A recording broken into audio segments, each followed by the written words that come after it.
Hello, everyone. My name is Dinh, and what I'm going to do in the next few minutes is actually walk you through a lot of lessons learned and a sprinkle of best practices on some stuff I've done around driving digital transformation and innovation at various companies, particularly around the frameworks and models that we've used. So before we do that, a little bit about myself, 15 plus years doing innovation and digital transformation for various companies listed here. Spent 7 years doing digital at GE. I was part of the G Digital team. Spent 2 years leading digital transformation at Scheffler. If you guys don't know Scheffler, come talk to me. I didn't know anything about them, but I guarantee you everyone here engages with Scheffler products every day. And as of yesterday, I am, actually starting November 4th, I'm going to be at Electrolux. So pretty excited about that. And all these other companies here, we either have some partnerships to do some co-innovations and so forth. So, the other thing I want to highlight is the stuff I'm talking about. I wish I was smart enough to come up with all this stuff that I'm going to share with you, but 99% of the stuff that we used out in the field came from these books. So these are awesome books. You don't have to take pictures. You have these slides so that you can get copies from them. I'm not a reader, but I actually read all these books, so that tells you how good these books are. So imagine you just got a new job, and you are now leading innovation or digital transformation for your company, and the organization now is expecting you to come in and drive innovation, you to come in and disrupt the status quo, and most importantly, they want you to develop new business models so that they can make money off of stuff they don't even know about, right? So I don't know about you, but that sounds pretty hard to me, and I can tell you it's really hard. And everyone's shaking their head yes, which is confirmation that it's hard. So how do you start doing this type of stuff? And I can tell you one of the things that I've learned is it's always good to have a good framework. I was a management consultant early on in my career, and it pounded in my head frameworks, because that's what you can sell people. But the framework that I actually love is design thinking. And who's doing design thinking in their organizations today? Perfect. If you're not doing design thinking, look into it because it's actually very powerful. So just in a nutshell, design thinking is a framework, a methodology you want to call it, but it's tools and processes that allow you to truly understand customers' pain points. Also, it allows you to narrow down what you want to innovate in, because you can't boil the ocean. Quickly prototype. Take those prototypes out into market to get true validations that these prototypes are going to solve your customer's pain point, and to a point where you have a commercially viable product that makes money for you, right?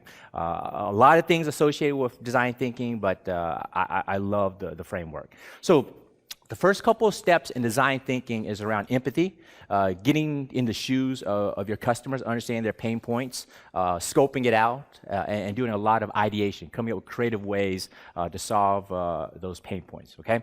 So what I want to do is I want to walk you through, as I've experienced doing design thinking, what to look out for, and again, some sprinkles of best practice. So I've got slides in detail for each one of these, but first of all, when you're doing design thinking, get out of the walls of your corporation. You cannot successfully do innovation and digital transformation just sitting in your corporate walls, right? Go out into what we call the ecosystem, and I'll share with you what I mean about ecosystems. The second thing is, if you're doing digital transformation, tap into the digital natives, right? Digital natives are people that were born after 1980s. These people, from day one of their life, has been touched by technology, and they know how to use technology. Anyone that's born before 1980s, like myself, we are what they call a digital immigrant, right? It is.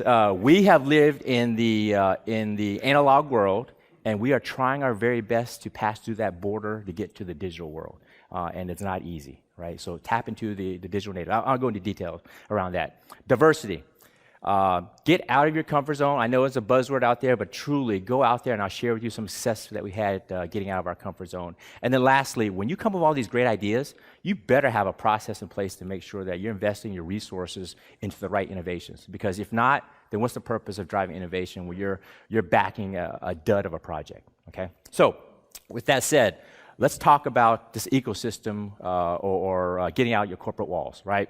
In today's world, you are a corporation, yes, but most importantly, you're part of an ecosystem.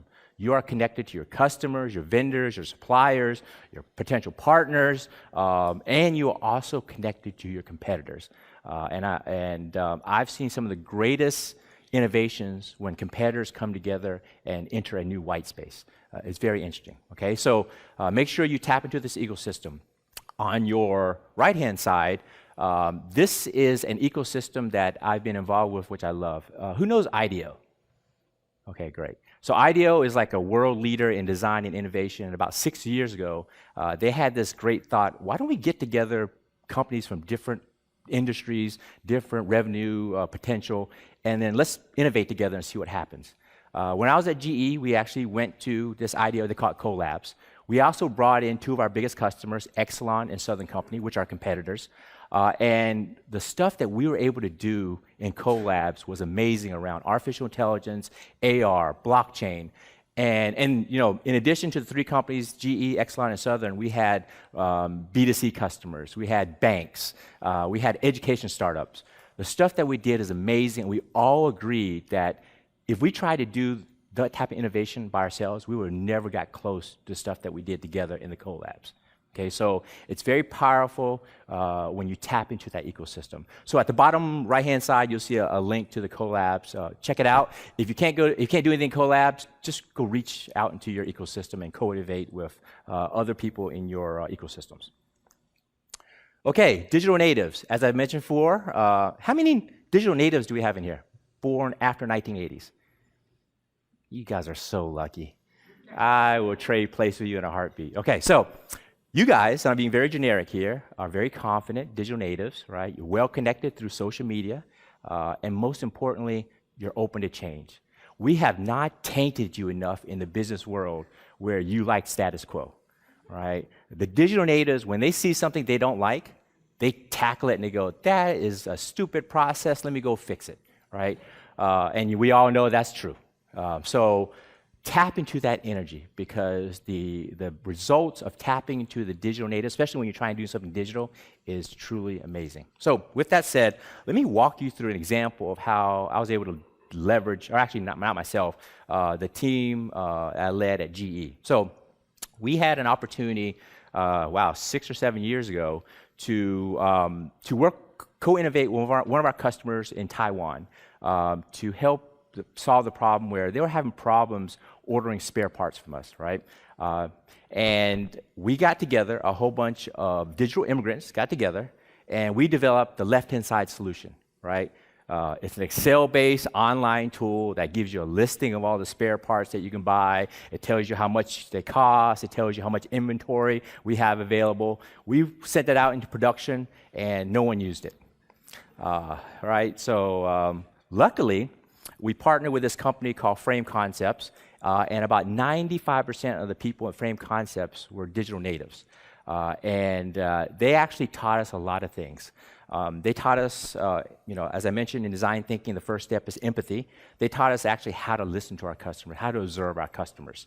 And the one aha moment that we had, and when this customer has been with GE for like many years, we realized that a majority of the customers in in Taiwan, in Southeast Asia in general, the buyers, English is not their number 1 language. So if you give them a web page with a whole bunch of English, how does that help them out?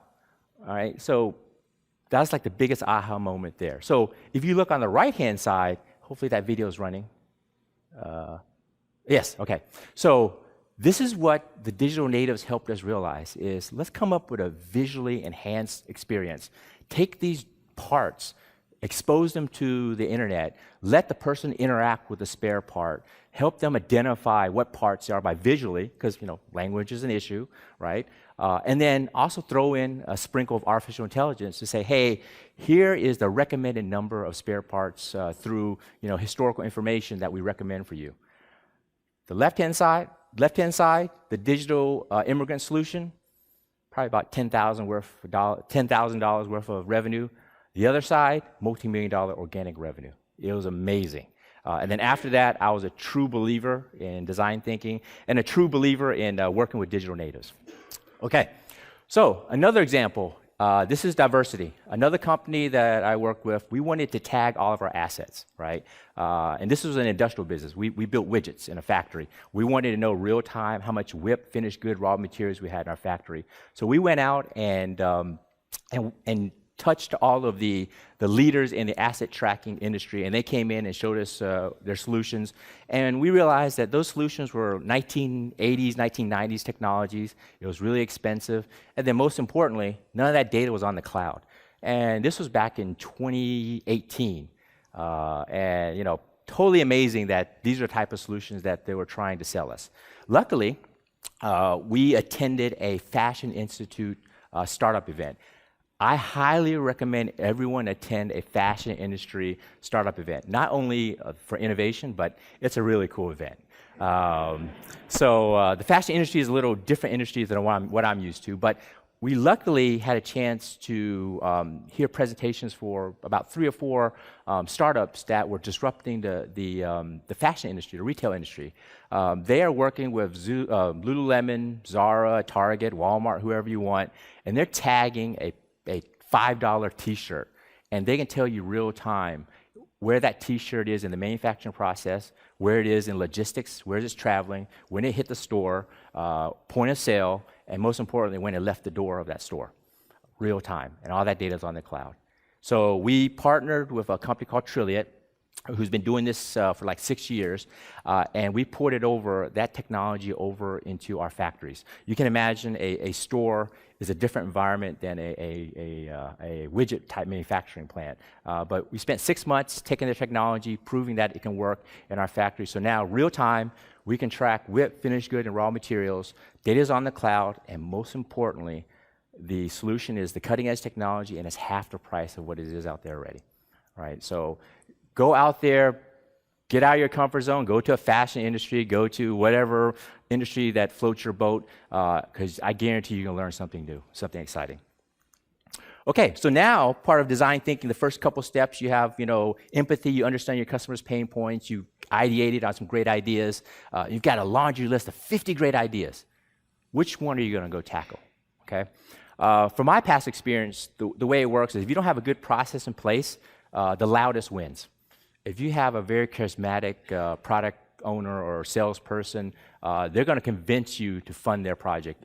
It might not be the right project, but they can figure out a way to get you to get funding for their project. Or it could be that you have a senior executive that's their pet project. Again, might not be the right project to support, but if you have a senior executive and that's their pet project, you will support that project. And then lastly, that project might be a incremental innovation, right? It's just innovative enough to say that you're innovative, but safe enough to say, I'm not really changing status quo. And I think all of us realize that we don't want to fund, well, we can, but we really want to find those breakthrough innovations that help us come up with new business models.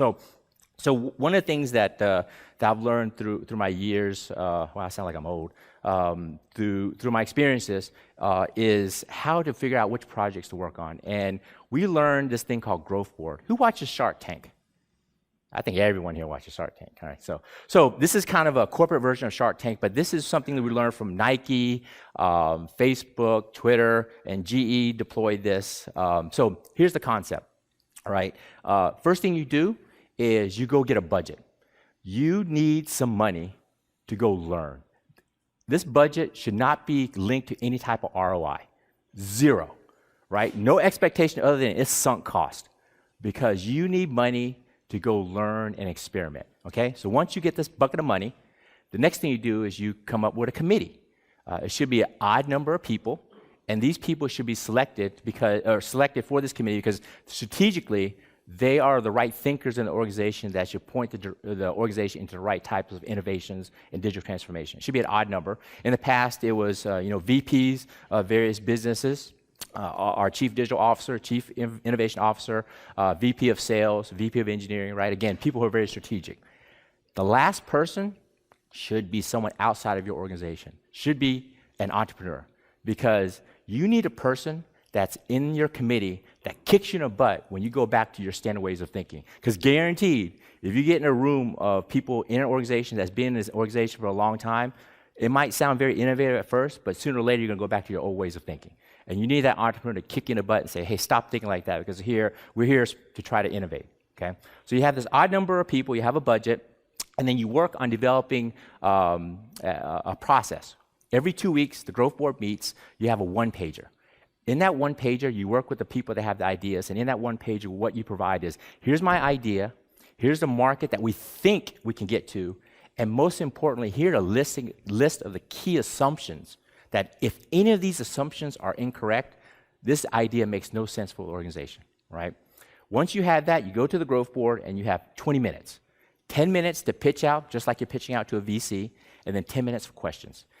In those 10 minutes of pitching out, the growth board does 3 things. One, they go, does this idea strategically align to what we're trying to do around digital transformation or innovation or whatever it is? If it's yes, go to the next thing.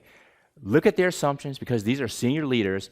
Help the team identify these critical assumptions that they need to go validate to ensure that this thing is going to be a success.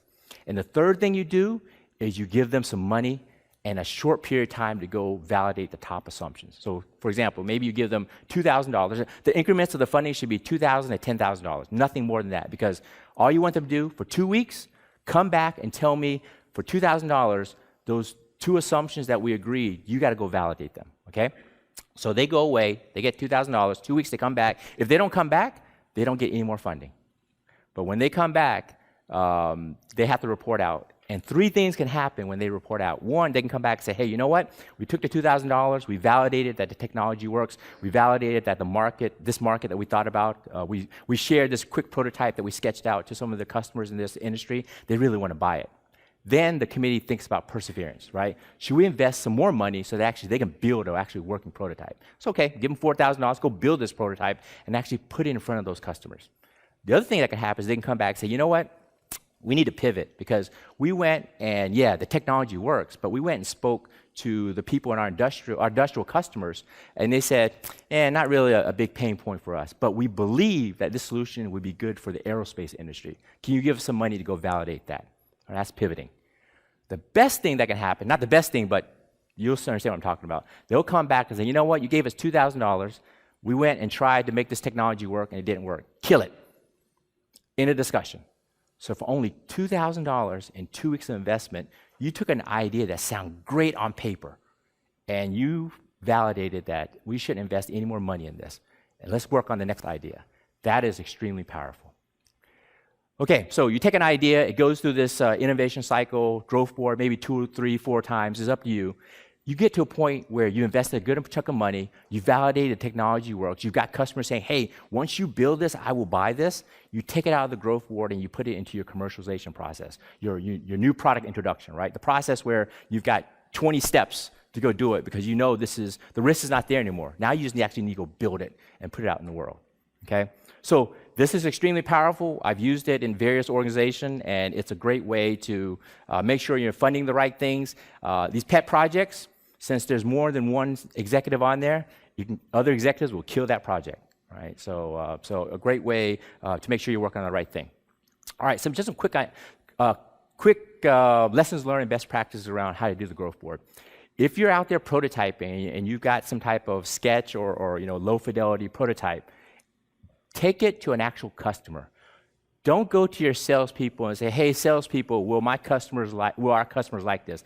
Do not use a proxy. Because the purpose of the growth board is for you to get out to the end user and get their feedback on if they're going to use it or not. Because I don't know about you guys, our salespeople don't have a budget to go fund our innovations, right? The customers are the ones that are going to fund your innovation. So go talk to real customers. Sounds easy, but it's not that easy, because there's a lot of protect my territory, don't talk to my customers, but you got to figure it out. All right, there's always a discussion around where am I going to get this budget? You keep on talking about budget with no ROI. Everything needs an ROI. No. There's just got to be a mindset shift where we need money to go learn.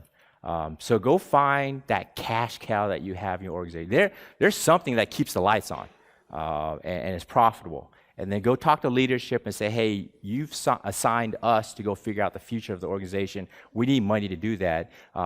This cash cow has been making money for years. Can we get a percentage of some of their profit to go fund the growth board, and then milk the heck out of that cash cow?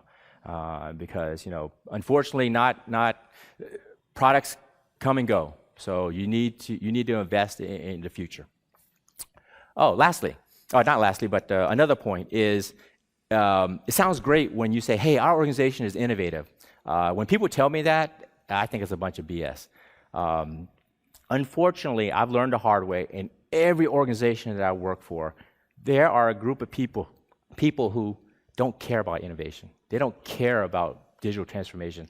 They just want to come in and for 9 to 5 do their job, and they do it well, right? So if you're trying to tap into them to go think about innovation and, hey, come up with ideas to disrupt the way you do things, they're not going to do it. So my recommendation is don't waste your time on those folks. Find people, and every organization has this, find people that are evangelists, people that they look at a process and they go, that is like the stupidest thing to do, and they found ways around that. Tap into those people, bring them to the growth board, show them the power of the growth board, and I guarantee you've got star players that are going to rock the innovation and digital transformation for your organization. Okay, so these evangelists, they think different. They have this growth mindset, the mindset where it's okay to fail. Every organization that I had a chance to work for, we had to spend some time getting everyone, especially leadership, comfortable with failing. The F word, that's what we call it, the F word. All right, and you just got to do it. You've got to have that hard conversation that we have to fail in order to come up with these disruptive innovations and this digital transformation. There's no doubt about it. Because if you're not failing, then you're doing incremental innovation, which is great, but it's not the stuff that we were hired to do as innovators. Okay, so look for that mindset. And also another thing around this is once you identify these evangelists that have these growth mindsets, let them go through the growth board. They get excited. What happens is now they go back to their function, and they will actually start converting some of the fixed mindset people to the growth board, to the growth mindset. So another advantage of engaging the evangelists is they become a virus within your organization to get other people thinking around innovation and digital transformation. So just some key takeaways. As I mentioned before, get outside your walls. Leverage that ecosystem because there's going to be a wealth of knowledge associated with that ecosystem. Digital natives, I'll be honest with you, it is a struggle sometimes engaging the digital natives because they just think so different. They want to move at light speed, and unfortunately, organizations, we don't move that fast. But once you're able to find that happy medium between the digital immigrants and the digital natives, great things happen. Diversity, my gosh, go to a fashion industry event. Innovation Roundtable, I think the next event should be around fashion because there's just so much innovation going on in the fashion industry. Just get outside your comfort zone and go talk to people. Maybe you're in the innovation space. Go talk to salespeople. Go talk to engineering. Go talk to supply chain because you never know when that spark of innovation is going to come from.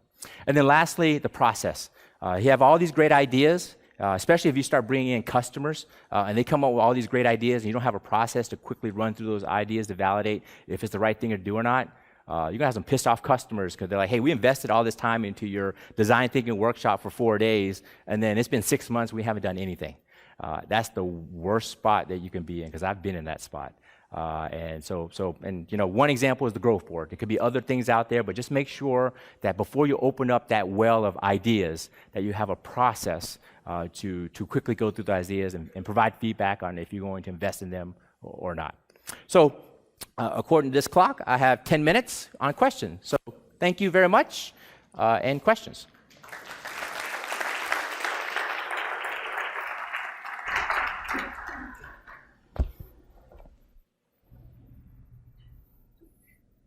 All right, thank you very much.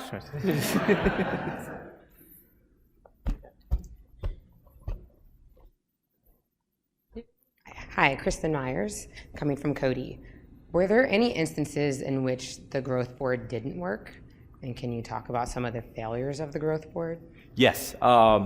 So as I mentioned, you have 20 minutes, 10 minutes of letting the presenters talk, and 10 minutes of questions. You have to, quote unquote, train your executives to stop and listen for 10 minutes. and not kill it within 30 seconds. What's a stupid idea, right? So it took a while to get people to understand the purpose of this is not to go kill an idea right away. Give an idea a chance to blossom. And then, take that knife out when you need it, but not right away. So making sure people understand that it's 10 minutes, let them talk, let them do their thing, and 10 minutes of guiding them. And then as they come back, determine if it's a further investment or not. The other thing is, you tell people that are on the growth board, it meets every 2 weeks. If you don't show up, you don't get a vote. So you can't come back afterwards and say, hey, I missed the last growth board, and I don't think this is right. Sorry.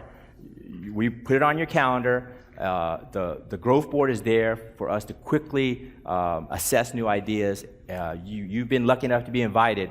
Come to that event, clear your calendar out. And if you can't make it, find someone that represents you. Their vote is your vote. And make sure that that's clearly communicated. Because if not, then you keep on rescheduling, especially if you get to the senior VP level. Try to get people in the same room, almost impossible. But if you tell them, if you don't show up, you don't get a vote, somehow they show up. So it works.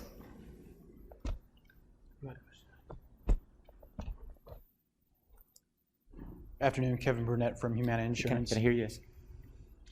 Wonder if you could speak to the idea of co-location versus a remote workforce in a little bit greater depth. You certainly emphasize the point of showing up and having a voice, but during these pitches and the collaboration, can you go through maybe the pros and cons of that remote versus in-person collaboration? Yeah, so trying to innovate remotely and trying to innovate in person? Correct. Oh yeah, wow, yeah, that's a big one because from the very beginning, we always, when we try to co-innovate, we say, hey, let's do a design thinking session with our customers, our vendors, or whoever. And the first question is, hey, can we do it remotely? No. Everyone knows, because usually a design thinking workshop, you try to do 2-3 days, and then maybe you get whittled down to like 1 day. And if you have someone on, remotely for more than 30 minutes, you can start hearing typing, all right? Because I do it. So if you're going to do design thinking, make the commitment for being there in person. Because unfortunately, I mean, if you guys experience anything different, trying to do design thinking remotely hasn't worked for me. People have to be there, touch it, feel it. They have to engage with the person next to them and say, hey, your idea was great. How about this and that, right? Going up on the board and doing Post-it notes and all that stuff, it just adds to the experience I think is well needed for design thinking.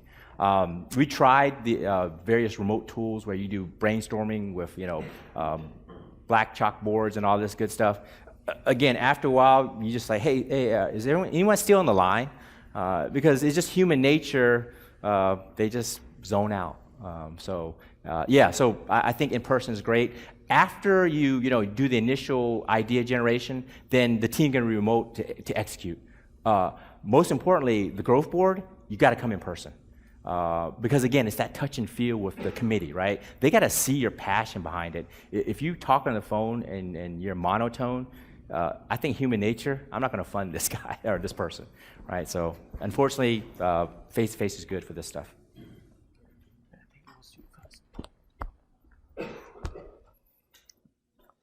Hello, Greg Brabeck with Vacher. So I'm actually going to be hosting a workshop next week, so this is sort of self-indulgent that I'm asking this question, but you mentioned a number of ideas. When you have 50, 70 ideas, how do you really call those ideas?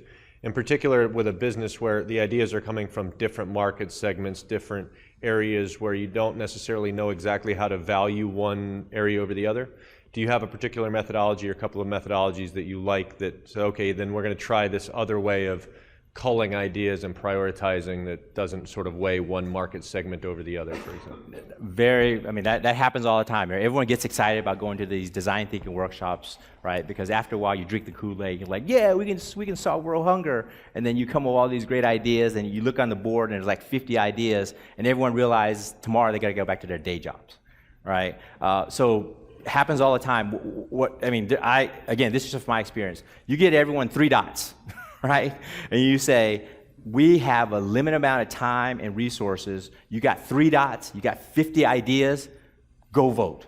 And if you love an idea so much, take 3 dots and put them on 1 vote. And unfortunately, that's just the way it works. Because to your point, you don't have data right now during the session to say, these are how we're going to assess it. But you just need someone to tell the gut feel, what should we do? And then you go do the dot voting, and then that's where the growth board comes in, right? Then you tell people, hey, we've got a process where for the next 2 weeks, this top idea won. We're going to experiment on that one for the next 2 weeks. And if that doesn't work out, then we're going to work on the next one. Right? So let people know that, yeah, maybe their idea wasn't selected, but there's a queue now of ideas that we're going to flow through. And then once your idea comes up, we'll reach out to you. It's very difficult because it's so exciting to be at this workshop where you can post a note and everything. But once you get back to your day job, you gotta figure out how to keep that momentum going. And having that growth board and having people say, every 2 weeks you're getting in front of a senior leader, which a lot of people are scared of or cherish, right? It goes either way, because it can either make you or break you. But you got an opportunity to go pitch out to senior leaders, and I think that's a great opportunity. There wasn't any questions the first minute. I mean, I don't know. Yeah. Hi, I had a similar kind of question. So once you've done your experiments and actually have put some things to the market, how do you assess whether or not you should continue, especially on the revenues front? As many things might lose money in the beginning. So how do you get people comfortable with that idea? So is this after you take it out of the growth board in the commercialization? Exactly. Once you've reached the commercialization stage and you've had maybe like 3 months of runway, 6 months of runway, at what point do you say, hey, these are the metrics, especially for revenues or customer acquisition, that you look at? And then how do you assess to get comfortable to make a break? That's a great question, because that's happened a lot, right? We go through the growth board, we've generated these prototypes, the customers have said they wanted it, we take it through our new product introduction process, it takes 6 months to a year. A year later, unfortunately, it's a year later. The customer said they wanted it a year ago, you validated it, things have changed, and then now you take it out to market, it's not bringing the multi-million dollars that you expect. We've had that situation before. Now, what we're experimenting with is bring it back to the growth board. Because, so now you've taken it out to the market, just like another prototype, it didn't meet the KPIs, you made certain assumptions. Go back to the growth board and say, hey, we made these assumptions, they're wrong. We want to fix it, but here's some others, these are the assumptions that we think will fix it, we need money to do that. If that's the case, my recommendation is go back to the growth board and just be honest. Because it is what it is, right? Not everything is going to be perfect, but you still got to follow a process to make sure you're spending the money on the right things. Right. That's happened. Hi, Tom Hill from Bristol Myers Squibb. Back to the growth board. Can you kind of tell me what characteristics might be of the actual pitch during the growth board that makes one idea actually kind of pop versus maybe a good idea that doesn't necessarily pop just because of the presentation itself? Yeah, good point. We make the one pager as bland as possible, because what we don't want is we don't want the more charismatic presenters and idea generators to win because of that. So we've come up with a template that is 3 questions, right? What is your idea? And we give them 2 lines, and we've seen people write really small. We thought giving them 2 lines would be a good thing, but I was like, wow, this is incredible. They literally went to like 6 font or whatever, right? And the second question is, what market are you thinking this would be good for, and why?